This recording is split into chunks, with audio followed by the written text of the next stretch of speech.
To Gary's Glorious Golden Nuggets. This is episode 0026. So happy to have you here. Today, we have Angel Ribo. He's known as the CEO Confidant. This gentleman has an international clientele. He's also an international TV host when you think about all that he does. He's on several talk shows where he's actually interviewing people. This gentleman is a philanthropist. He has a great sense of social responsibility. He's been an entrepreneur for years and years, and now we have the opportunity to hear from Angel. So let me welcome you, Angel. Thank you. Thank you very much for having me, Gary. It's a pleasure. It's an honor. And obviously, thank you, everybody who's listening to us today. Yes. Thank you, folks. We really appreciate you being here. I'm going to start right off, Angel. Totally. What do you wish you had known before you became an entrepreneur? To take action faster than I did. Oh my God. You know, I was so confused. It's a great question. I still remember, I will never remember, obviously. I will never forget, the first day as an entrepreneur, right? I mean, I was extremely blessed. I had a great jobs, and my company was kind enough even to put the severance package in place. And I had this outplacement company helping me in case I wanted to have another job. They already knew I wanted to become an entrepreneur. But hey, I mean, so much support and so many things, to be honest. Sometimes I think it was just counterproductive, you know, because I was always like, okay, so I have all those resources and then I have all these different options. I've done so many things and I have this route that I could go. I have this route that could provide this service, this other service. And yet, literally, I wish I had taken just one route and started like hitting hard in that direction. Definitely. That's definitely the thing that when I think back, I would have liked to know and change. And that's probably why I came out with this mantra, which is the main mantra for me and for my clients, which is taking perfect action now. Taking perfect action now. That's my main mantra. It's like, regardless of the path that you take, it's by taking it that you learn, you make mistakes, and you course correct, and you course correct, and you make mistakes and you course correct. Keep going, keep going, keep going. You know, all the things will show up while you do it. It's not that you have to be insane. It's not that you have to be blind. Obviously, you have to be listening and you have to be analyzing what's going on around you. But, you know, it's like, I remember having this conversation with the director for the accelerator of the Babson College in Boston, in the Boston area. Probably you know, guys, that Babson is the #1 consistently. They deliver the #1 entrepreneurial degree in the country, if not in the world, consistently. And she was telling me right now, and that was 5 years ago, right now, in order to make a startup disruptive, we only need $10,000, $15,000. 5 years ago, we needed $200,000, $300,000. That's why the faster you go to the market, the faster you will see what you have to do to provide a better service to your audience. So, oh my God, I wish I had known that in 2016. Thank you for asking, Gary. You know, I love that because I've always lived by the mantra myself that says, anything worth doing is worth doing poorly in the beginning. You know, just keep going on it. Absolutely. And you know, you and I probably believe that there's no really such thing as failure. There's success, but there's learning experiences along the way. And there's times when your goal is not met. So when you've had those moments where the outcome wasn't what you expected it to be, what was the greatest one of those in your opinion? And what did you learn from it? Actually, probably it was when out of the blue and through a personal connection, a company, an entertainment company from Spain came to me or called me and say, hey, we are the owners of such a TV network. We are in Spain. We're going to fly to Los Angeles in a couple of weeks. We would like you to be there because we would like to make you an offer. We would like you to help us develop their business. I had no idea, absolutely no idea about their entertainment business, nothing.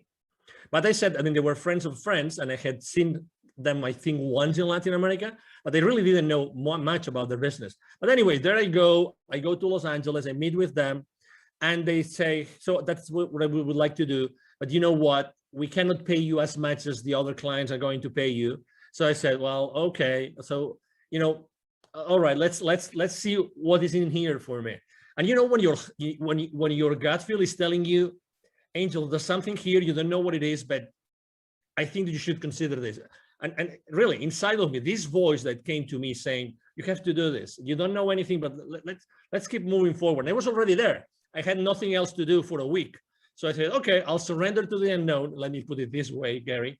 And and then they go, well, Angel, you know what? Part of your responsibility, if you take this, if you accept our offer, it's going to be that you're going to be sitting on this chair just for a test, and you start interviewing people. I said, what? Yeah, you start interviewing people, and you know, but I don't know anything about these people, nothing. But don't worry, you know, we are here in this, you know, conference, and there's thousands of people. We'll bring you only like, I don't know, maybe 30, 40, 50 in the next 5, 6 days. And we will probably not have time to tell you who they are, but it doesn't matter. You know, we'll sit them down here with you, and we know you're a smart guy. I mean, as much as I like challenges, Gary, you know, I mean, I don't know anything about what this person does, right? And I have no idea of the subject matter. I mean, I have, you know, like really in an uncomfortable place, but let's say, why not? Why not? Why not? Okay, so I started interviewing the first person ever. I will never forget the name of this guy. Very famous guy in the US. His name is Stephen Halpern. He was the first guy developing spiritual music in the country. Everybody knows this guy, right? He was kind enough to be extremely gentle with me. So, but you know what? I started like asking him questions, and I was just so concentrated, so focused on him, that I started asking one question after another. And the only thing I knew is that I didn't want to deceive the audience. So I tried just to make sure that what would the audience ask if they were me? What would they want to know? And you know, we came and going. And at the end of the conversation, Stephen, he might even remember this. This is funny. I am speaking about him today. He said, wow, you did a great interview. Thank you so much. I said, what? Oh, okay. Thank you. Thank you very much. Obviously, I would never say, you know, I never recognized to him, right? Like acknowledge that it was my first ever.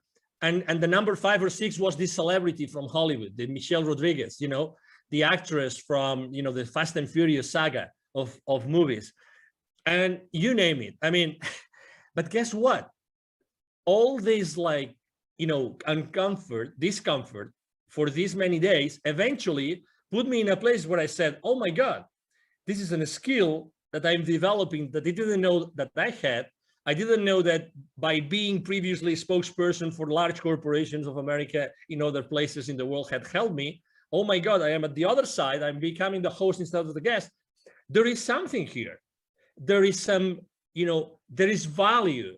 Why? Because I realized that I can make available to the normal citizen the greatness of my interviewee. And this is priceless. This is priceless. So this is probably one of the stories that I think that I wanted to share after your question, Gary. I will tell you, Angel, what I love the most is if the audience is sitting here and they haven't been pelted by your golden nuggets, they're not listening. I mean, it's just one after another. It's like a machine gun going off. Boom, boom, boom. Thank you. Thank you. I love it. So what advice would you give somebody who's saying, okay, I want to be an entrepreneur, but what do you suggest? What would you say to them? Yes, you know, I think that we live in a very important moment in history. Obviously, it's now March 2021. In the upcoming weeks or months, this will be, this interview will be published.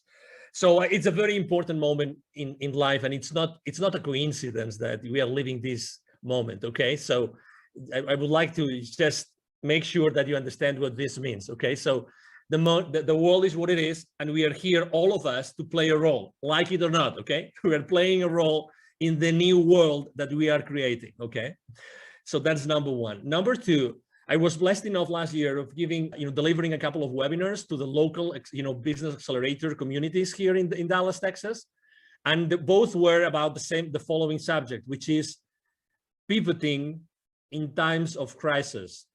Pivoting in times of crisis. And after doing those two webinars to the local entrepreneurs and startup CEOs communities, I would say one thing: we all have this incredible talent. We all have this unstoppable divine force inside of us, that allow us to provide a unique service to the rest of the world, okay? Nobody has had the same life that you, listener, has had. Nobody.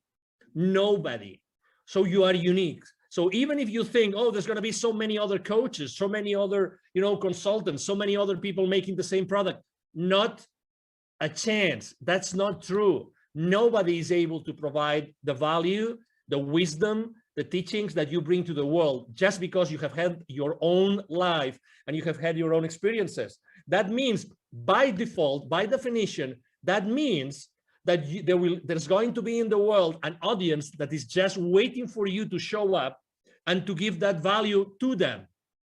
So when I was telling these guys, going back to the story of the webinars here about, pivoting in times of crisis, there's four things that I would like to tell you. Number one, you already know that you have passions, that, there's something that you are enthusiastic about.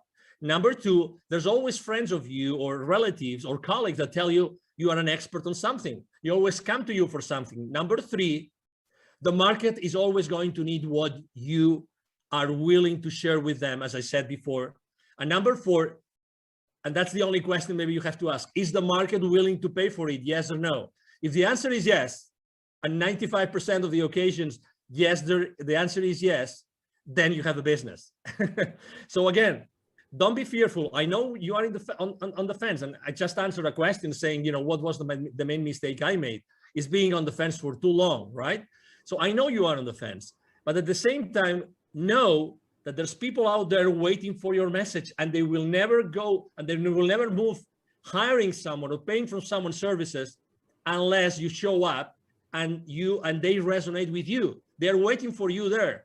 That's why I think, sometimes people, I remember when I was training salespeople, I've trained literally hundreds of salespeople, and I remember training them. And in the first training session, most of the people would tell me, hey, sir, hey, Angel, but what happens if I run out of leads? If I run out of leads, how am I going to make my quota? I would always tell them the same thing, always, to all of them. Okay, so whenever you run out of leads, please come to me, and I will give you another list of 1,000 additional leads that you can call onto. What I'm trying to say is that we have those limiting beliefs that we think that we are limited, we are in a box, and we are competing against the rest of the world, when everybody knows already that the wealth is in the follow-up, that nobody follows up. So there's always wealth for everybody. There's always, services that you can provide and people that will pay for you. It's collaboration that we have not been taught. That's why we are being taught all the time about competition, but the reality is that there's wealth for everybody. And if we learn to collaborate as opposed to compete, you will feel much more comfortable, and we will all make a nice living. All of us, no exception. I fully agree. And I thank you so much. Again, I hope you guys got another dump truck to fill up, because this guy is just going to give you golden nugget after golden nugget. So let's just talk about resources. Now, resources can be people, books, relations, etc. Can you just name three that have really influenced you in your entrepreneurial pursuits?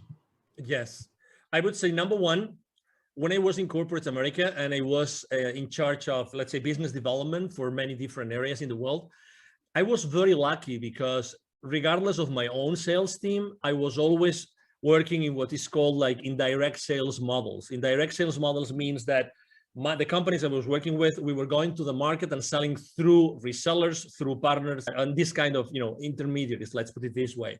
That was a great blessing. Why? Because I became the most trusted advisor of all those companies. Guess what? The leaders of those companies and the different employees, they were pure entrepreneurs. They started their companies small, and they wanted to thrive, and they wanted to make a lot of money out of the margins that we were giving as the vendor, right? So that's the number one thing. Resources, people that I always was working with, and I was always working with partners. That's why I talk about collaboration all the time.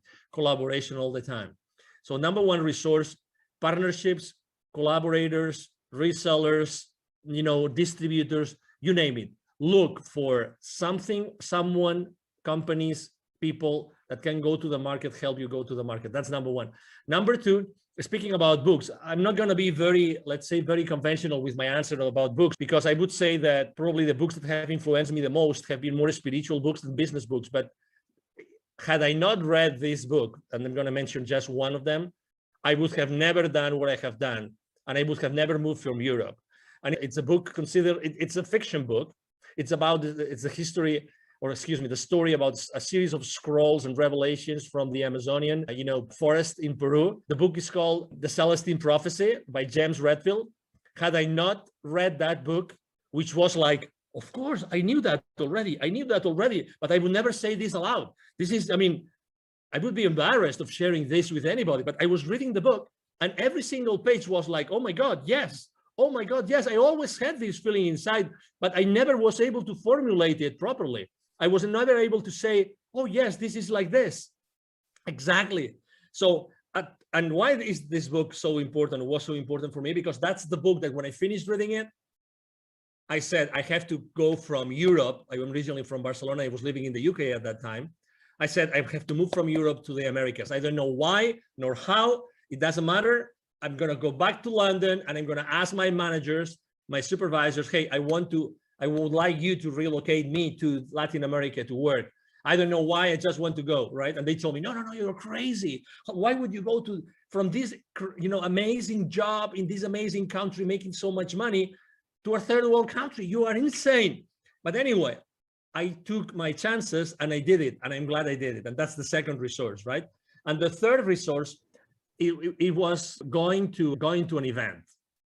And I go to a lot of events, but this event really changed me. And although I burned my feet and that event, and now I'm giving you a clue that what event I went, and and nobody burns their feet, only the ones who are not engaged. And I was one of them. Okay, I don't mind saying it and sharing it with the world. I went to a Tony Robbins event and I burned my BLOODY feet. Okay.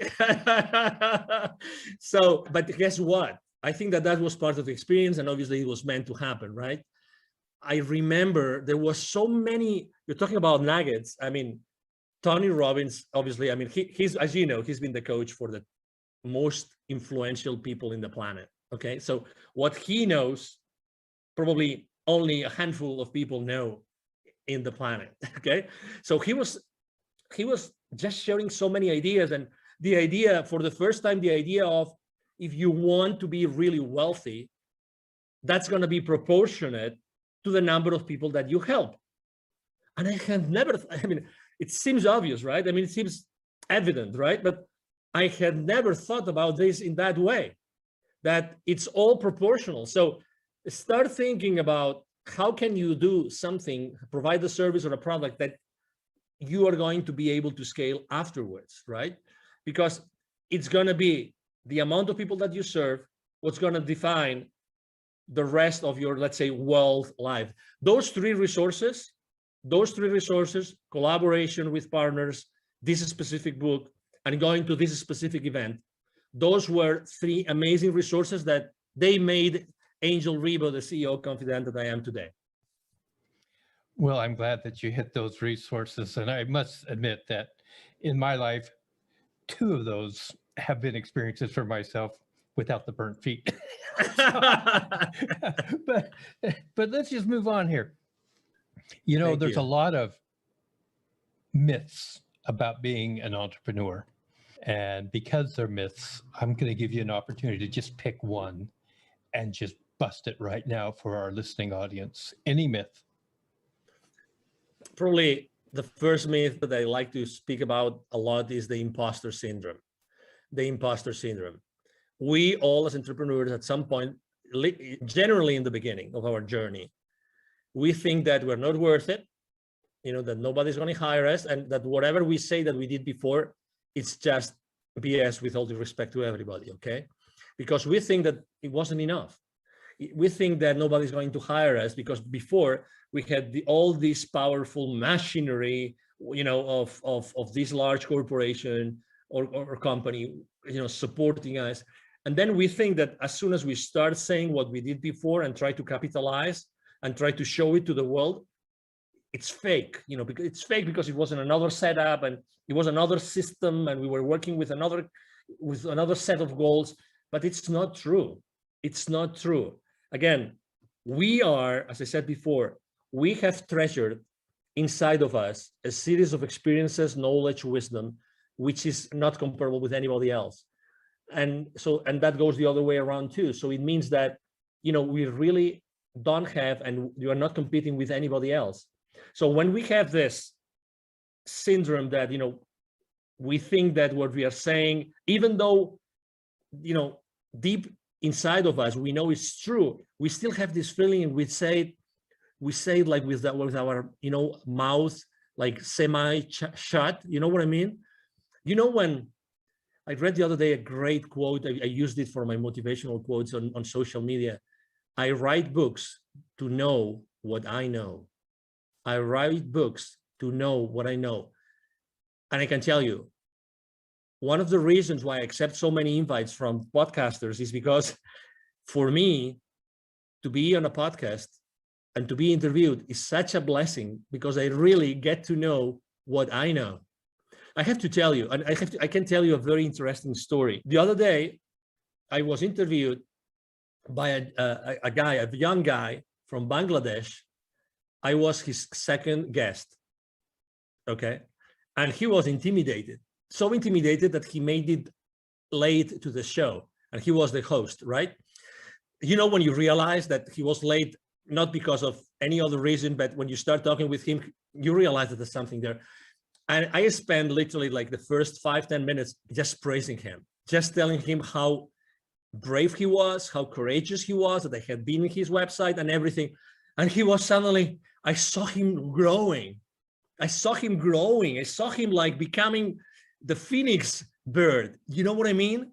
This young man, I was his second, and he started asking me questions. And the questions he was asking me were so naive. But you would say, okay, they were naive, so they were not rich. No, because it's not such a thing as a naive question. I phrase it like this, so you realize you know what I mean. But he forced me to answer questions in a way that nobody else had ever forced me to answer. So out of his spontaneity or his, being genuine and naive, actually, we eventually had an incredible interview. I really thank him so much. And obviously I offer my help to him. He's in Bangladesh and he's a very young guy. You never know where the diamonds are going to be buried. You never know that. Never, ever. So it's very human. Going back to the original question, it's very human to have the imposter syndrome. But hey, show up, step up, expose yourself. That's the best recipe I can give you to bust the imposter syndrome that we all as entrepreneurs go through. Show up. Don't be afraid. And if you cannot answer a question, it doesn't matter. Be genuine and say, hey, I haven't got the finest idea of how to answer this question. I will have to think about it. Just that. And it's you. And there's going to be people that are going to say, this guy was strong enough, and he was authentic enough and humble enough to acknowledge that, or he or she obviously wasn't able to answer that question.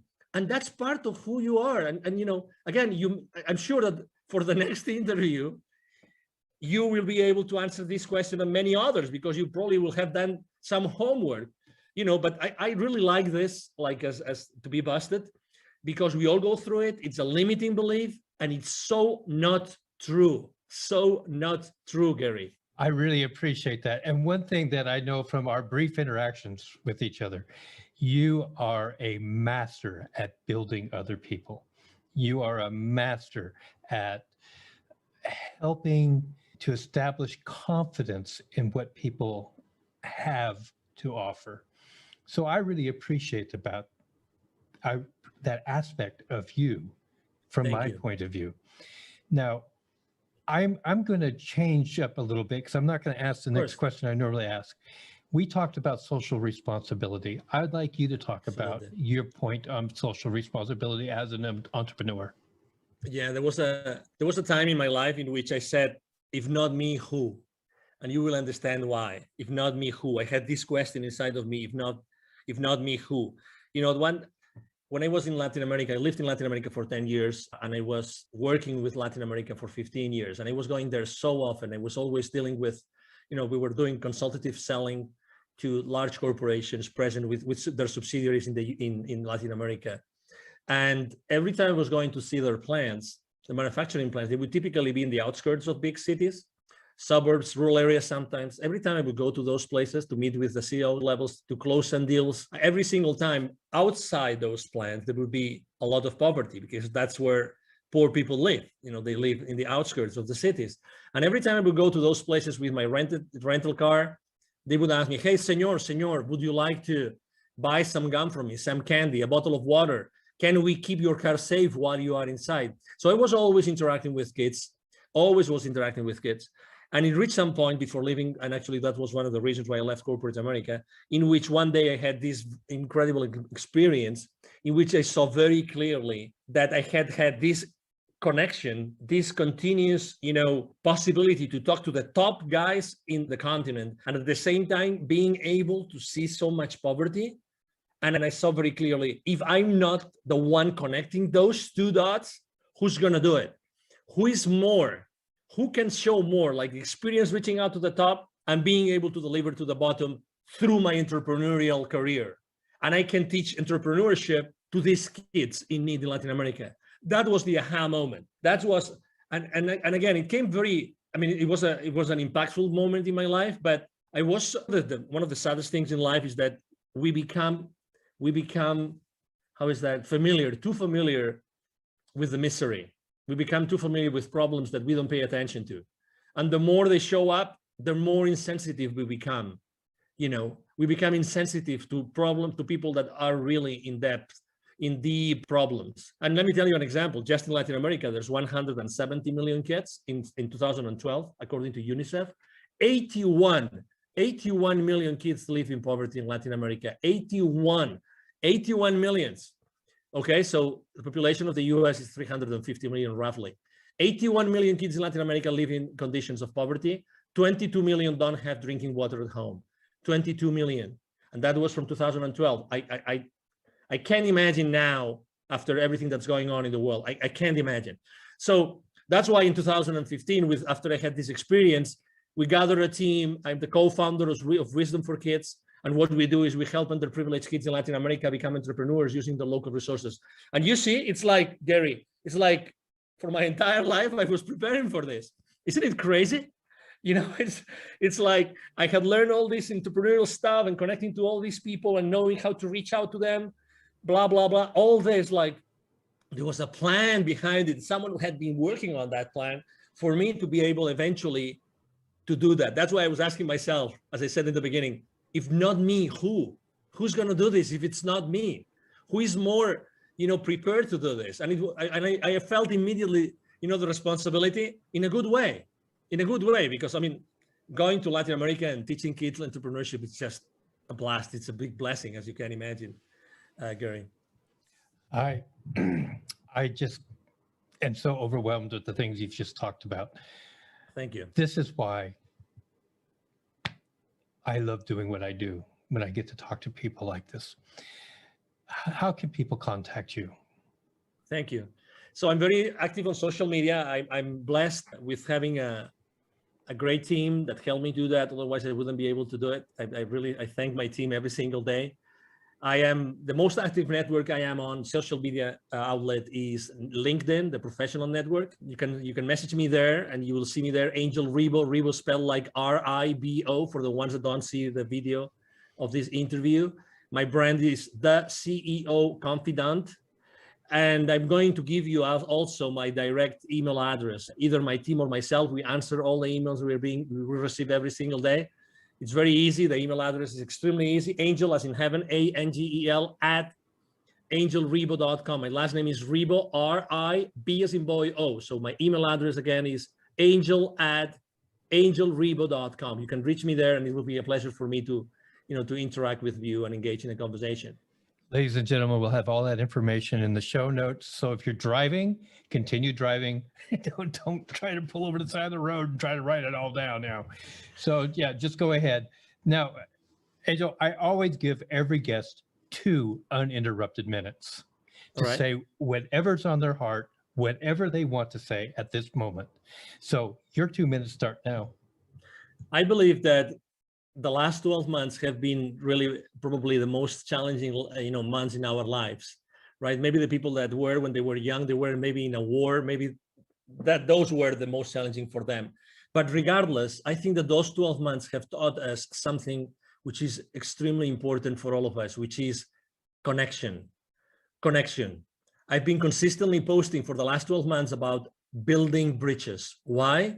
Because I've seen in so many outlets, in so many instances, face-to-face or online, people disconnecting, unconnecting. We've never needed, as humanity, more connection than today. Never. You can, and you have the possibility of connecting people every single day with your wisdom, with who you are. Try to reconnect, try to rebuild the bridges. If you burned any bridge for the last 12 months, you have this divine force, which is, inside of you and nobody can take away from you. Use that force inside of you to rebuild those bridges. Really you can make a difference just with who you are today and with what you do every single day. Try to do that purposely. Try to have an intention every single time, every single morning that you wake up, when you wake up and when you go out and when you start talking with someone over Zoom. Try to build a connection. Try to create a connection. Make it an intention, because we all need it. This is happening really because of something. There's some reason behind, all the fear and all the challenges. And the reason why this is happening is that because we have to become more aware of what we really can do as humans. I see this every single day. Thank you, Gary, very much for allowing me to be here. You are right. When I work with someone, I really make sure that they understand their own potential. That's my main goal with everybody I work with. To make them understand their absolutely incredible potential. And, it's been a pleasure to be here with you today. And thank you for allowing me to maybe share some nuggets with you. And obviously, I feel so honored to be here, and anything I can do for you and for your audience, it will be a pleasure to do it, Gary. Thank you so much, Angel. God, I love you, man. You're great. Thank you. Likewise. Ladies and gentlemen, that is going to conclude this episode of Gary's Glorious Golden Nuggets. If you've enjoyed the show and you haven't subscribed yet, please do subscribe. If you would like to share this with somebody, please do. Help our audience to grow.